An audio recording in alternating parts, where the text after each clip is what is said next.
morning, everybody. This is Patrick MontesDeOca here with the live trading talk for May 11, 2022.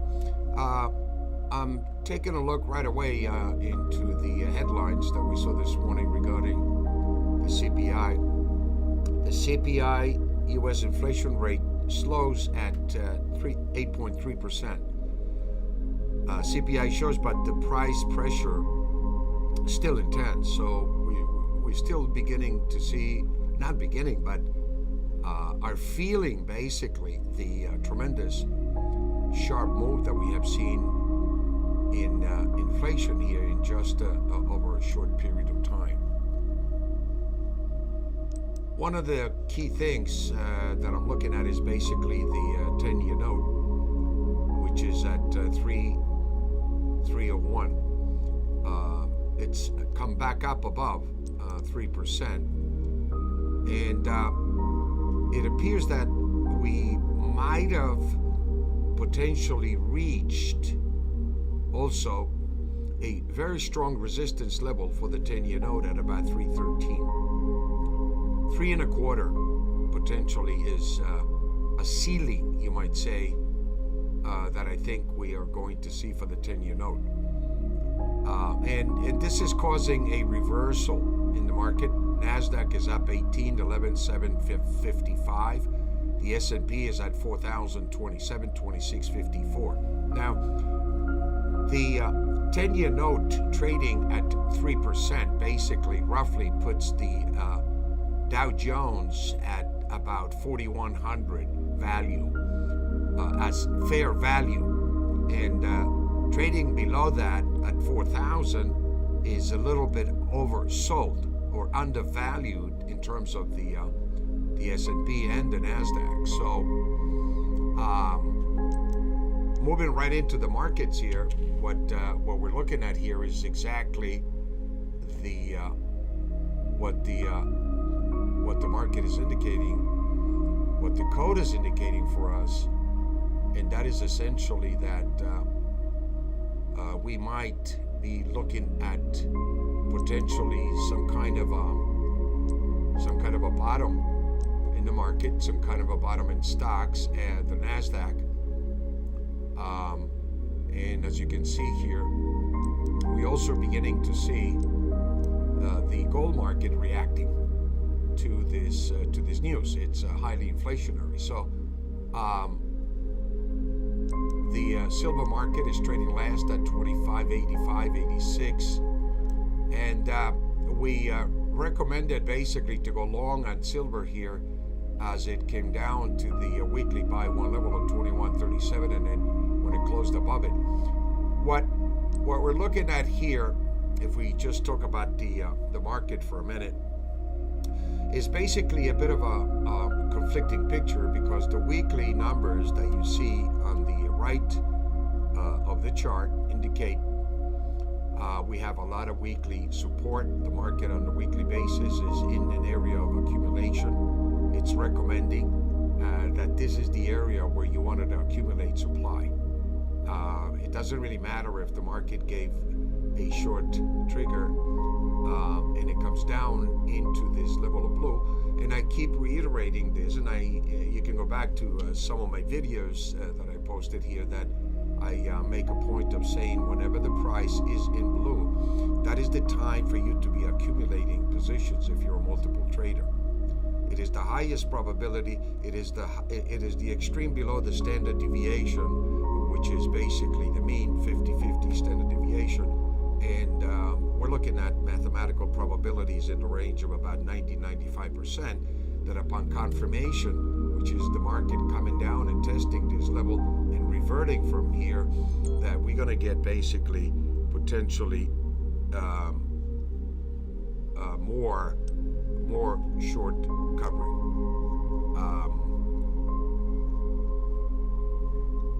So let's watch the market here a little bit, and let's see basically if we are beginning to see the reversion unfolding here. as we trade above the weekly number of 2187, and it's activating now a weekly buy trigger point. And by trading above the resistance on the daily of 2183, it's basically the support area. Once resistance is broken, it becomes support for most technical analysts. That's a basic question. And so it reverses the trend, and it becomes support for the next higher fractal in price. In this case, it's 2242. Now, what this coincides here is the market momentum is bullish daily. It's activating a weekly trigger point, and the weekly target is 2261. So this is how the variable changing price momentum indicator identifies the standard deviation extreme levels of these pivot points that we use. Let's take a look at the gold market here. Pretty much in the same mixed signal as it came back up above the weekly by one level. Actually, this is the by one level here. A little bit of a correction here,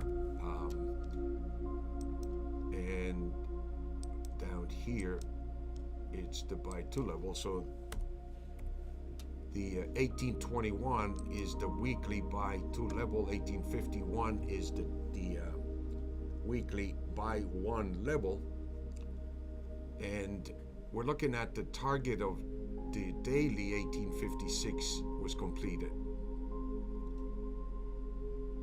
and you can see the market retracing a little bit here as the target is completed, back down testing this level of 1851, and right below it we have the weekly standard deviation of 1846, the 50-50 standard deviation levels of 1846.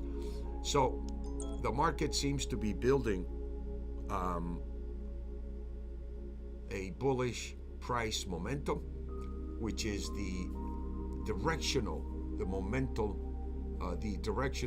of the momentum energy of the market, which is what this measures. And it gives us an extreme level above or below the standard deviation for us to basically execute price levels.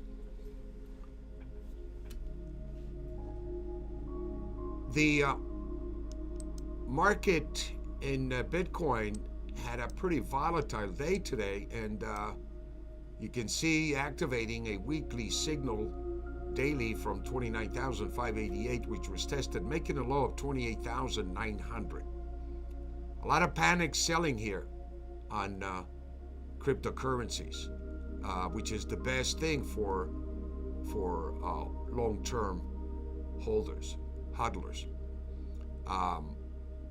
So we are getting the scenario that we expected, and that is that basically the news is going to bring up the 10-year note at about 3%, again testing that 310, 313 level. Testing yesterday's level basically is testing the lows of the NASDAQ today. And as you can see, we are reverting from the weekly buy one level of 12,310 and engaging the daily standard deviation of 12,328. So we are building a bullish price momentum within a bigger trend, which obviously has been coming down. But I believe that this is giving us an indication that we might have potentially find some kind of a floor at 12,101.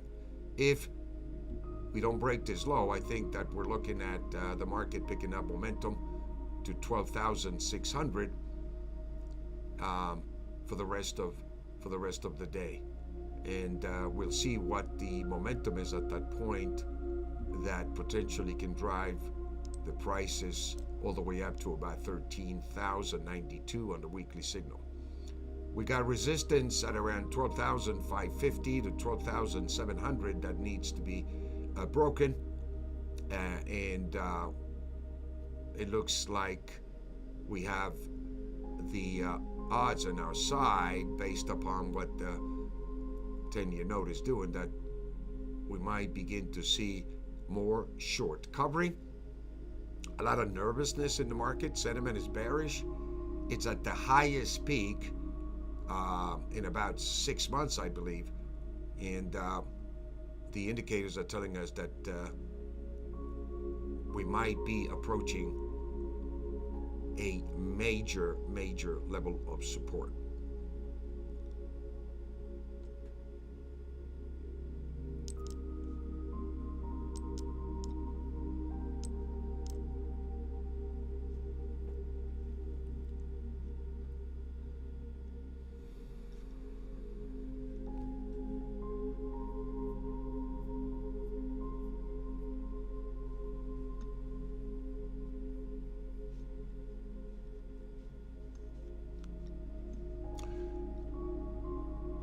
One of the stocks that we are building is in Hecla Mining as a buy and hold position, as it is the largest silver producer in the United States, and they, I think, produce more than 50% of the silver in the United States. And it has a 6% yield. As a buy and hold, I think it's an incredible yield based on where rates are, and I think it's going to get better. So we are building a long-term position on Hecla as a buy and hold.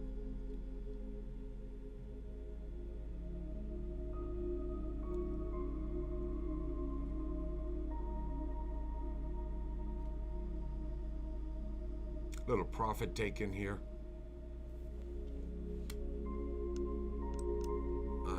on gold, on metals, obviously, again, trading this standard deviation levels, and already completing the short target from that 56 to 46.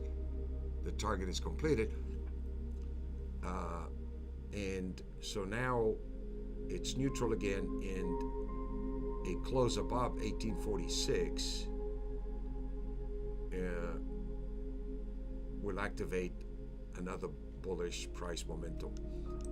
If we trade below 1846 daily, it's a bearish indicator, and it activates 1827.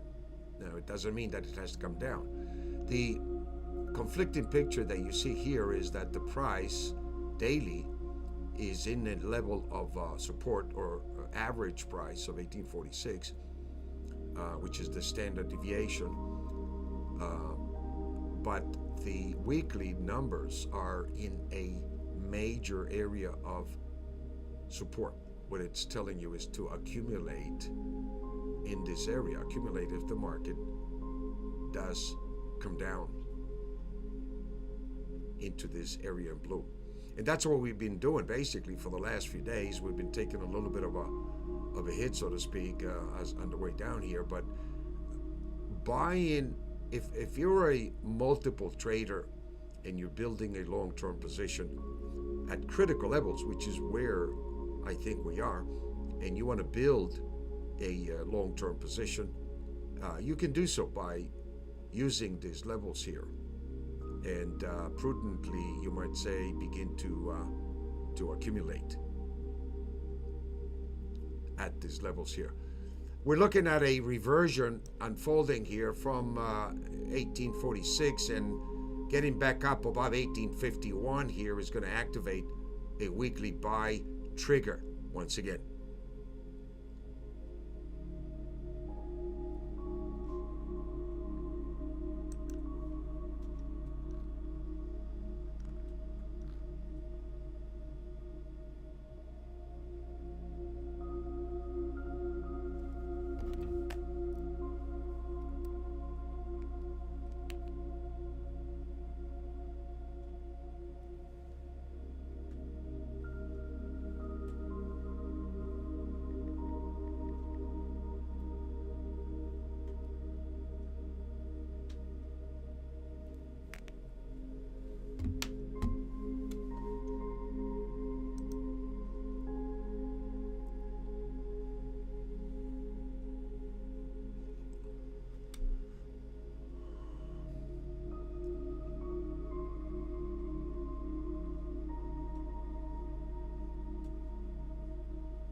The same thing for the silver market here, that you see the price is trading below the sell one level. You can see the reaction of the market from the sell one level of 2183 reverted.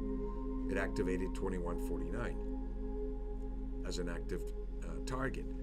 Unless we get above 2187 again, it would negate this signal and reactivate the weekly buy trigger. So we are in a bit of an ambiguous signal here, and that's what you see here is a little bit of choppiness with an upward bias, obviously, as you can see here. Coming down to 2115 yesterday appears to be potentially the low of this move here. Unless broken, I think you can use this as a measurement to establish the low for this move. We're trading at 2180 from 2115. That's a 70 cent, reversion that you're looking at from the low to the high here today. So that's a pretty good indication that we are getting buyers come in here as we expect in this area in blue, and the energy may be shifting potentially to a bullish trigger point, again activating 2261 as the target. That's a pretty nice move from where we are, and this is what we are holding as the swing targets that we have on our positions.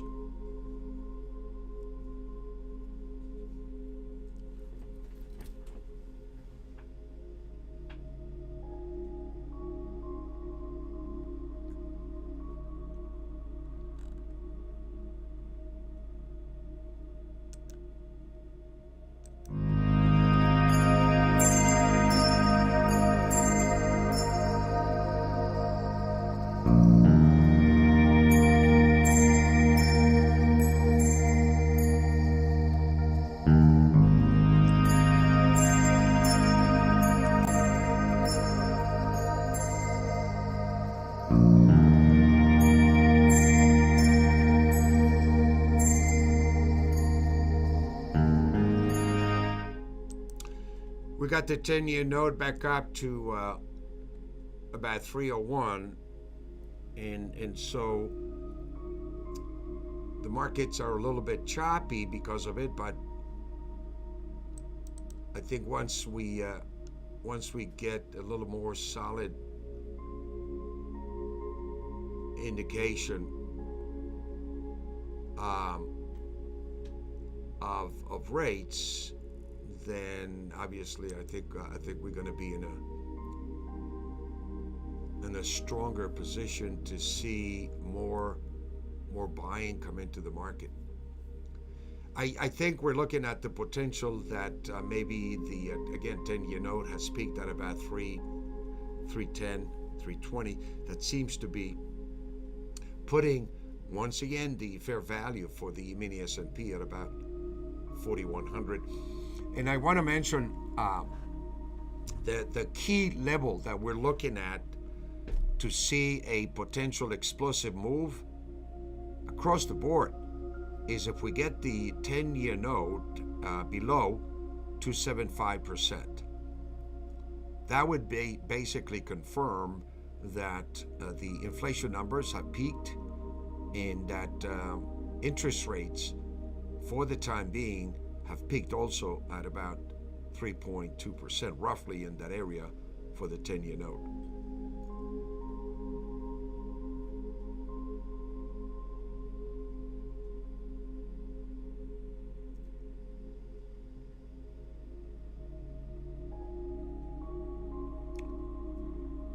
One of the fundamental factors that I don't see anywhere or in the news, mainstream news, you might say, is not talking about it, and that is essentially the Black Sea port has been completely closed. There's no shipments coming out of out of the Black Sea. They are Russia is continuing to bomb silos, fields, attacking the most important critical points of transportation. So we are building potentially an explosive move, an explosive situation in food. Food crisis is building up more than we are talking about it. And, it's a question of what happens to some of these nations, third world nations, Africa, that are dependent on bread, that are dependent on wheat, that are dependent on the commodities and products that come out of the region. One of the things that Russia is doing, which is, very, very, I can't even express in words that at this point in time that we're seeing this kind of atrocities occur, where Russia is literally attacking the bread basket of Ukraine, looking to starve people, bombing bakeries and people that are online waiting to get food. I can't find words to describe except that it's wrong, and it should stop. We should put a stop to this. The sooner the better. And the problem is that this situation, the longer it prolongs, the more complicated it's going to be because of the relationship of the United States and NATO with that area in providing basically all this ammunition and all these weapons that are pretty much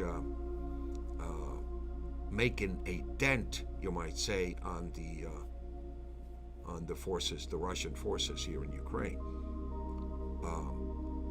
There is talk about the U.S. involvement in the killing of the generals that is taking place, and so it's a very delicate situation. The talk of nuclear war is more prominent, and it's obviously pretty scary to think about the consequences and the repercussions if Putin decides to counterattack a lot of these maneuvers that are taking place with NATO and also the United States. So we are at a maximum, you might say, level of alert, but not just militarily. I think what we're looking at is basically an economic war that's being waged upon the NATO nations and the United States. China is quietly in the background, dealing with their own issues of lockdowns and also production issues that we haven't yet heard how much it's going to affect the marketplace. And so the supply situation, the supply chain situation is going to exacerbate, you might say, the shortage of food, the demand for food, and I don't think anybody knows really, what that's going to do to prices over the short term. So we seem to be building a supply chain issue that is bigger than everybody's talking about it. My concern is always that all of a sudden you're going to see headlines,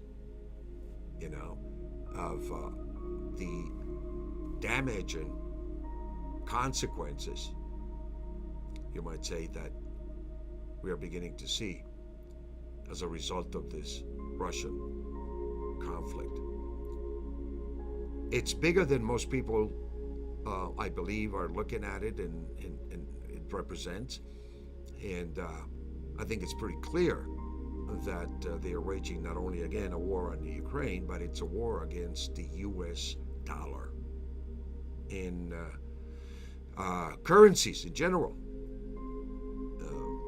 Sanctions have not really worked. In fact, they're kind of backfiring us by creating this tremendous level of inflation and potentially a shortage of food in the making.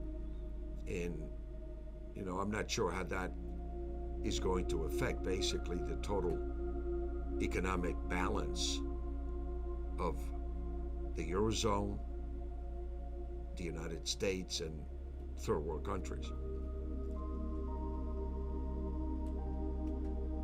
So the Feds basically are in a really tough position in terms of moving rates up too fast, too soon. But as you can see, the market has already done that. The market has already moved the 10-year note up to about 3.10, 3.25, while the Feds are behind the curve, and they're talking about raising another 50 basis points. They're talking about tapering, and the market basically is doing their job. So let's continue to watch this situation very closely here, as it is a delicate balance between the economy basically and the geopolitical objectives that Russia has, which is basically to take over the area that has the second largest natural gas production in the world and become an economic power, you might say, controlling the Eurozone, demand for energy. Crude oil is not going away anytime soon. Natural gas is not going away anytime soon. And green energy is all political. It's all talk, but nothing has been done so far yet.